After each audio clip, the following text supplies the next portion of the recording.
To understand the impact these adhesives can have on population, we first need to visit Guatemala.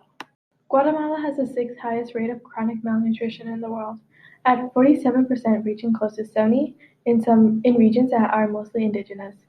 Inhaling toluene-based products create a high sensation and can alleviate hunger pains by giving the impression of warmth and fullness.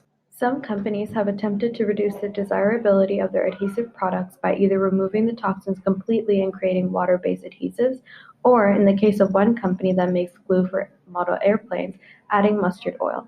Mustard oil is an irritant that makes glue much more difficult to inhale. However, some companies are uninclined to change their formula, including the US-based multinational corporation H.B. Fuller. Another Central American country, Honduras, passed a law in 1989 requiring mustard oil to be added to toluene-based products. H.B. Fuller was able to run a successful lobbying campaign to have the law overturned. Now we're going live to Minnesota with Tansen, who is currently with Ruth Polanco, sister of Joel Polanco, fighting this human rights violation on behalf of her brother and all those who have been impacted by these adhesives. Hello, HRTS Newswatch viewers. I'm here with Ruth Polanco. Ruth, we recognize that this is a hard time for you and your family, so we appreciate the time you've taken today to speak with us about the suit. Can you please give us more information as to how this has impacted you and what you hope will come from this case?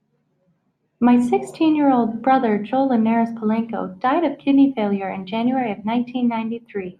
He had been addicted to Resistol, the shoe adhesive made by H.B. Fuller. Although it is 1995 now, I have filed a wrongful death suit against H.B. Fuller in the state of Minnesota.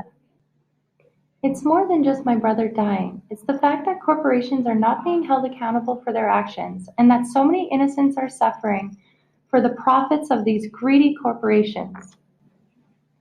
The suit alleges that H.B. Fuller contributed to Joel Polanco's death by designing, manufacturing, and marketing a product that was an attractive nuisance to children, and that although they knew this, they did not take any steps to curb this desirability. As you can see, one of the difficulties in bringing a lawsuit against a multinational corporation is that they have subsidiaries in multiple countries. H.B. Fuller owns 95% of the Panamanian corporation Cativo, which in turn owns all the stock in Fuller Guatemala, a Guatemalan corporation. Now, back to the newsroom.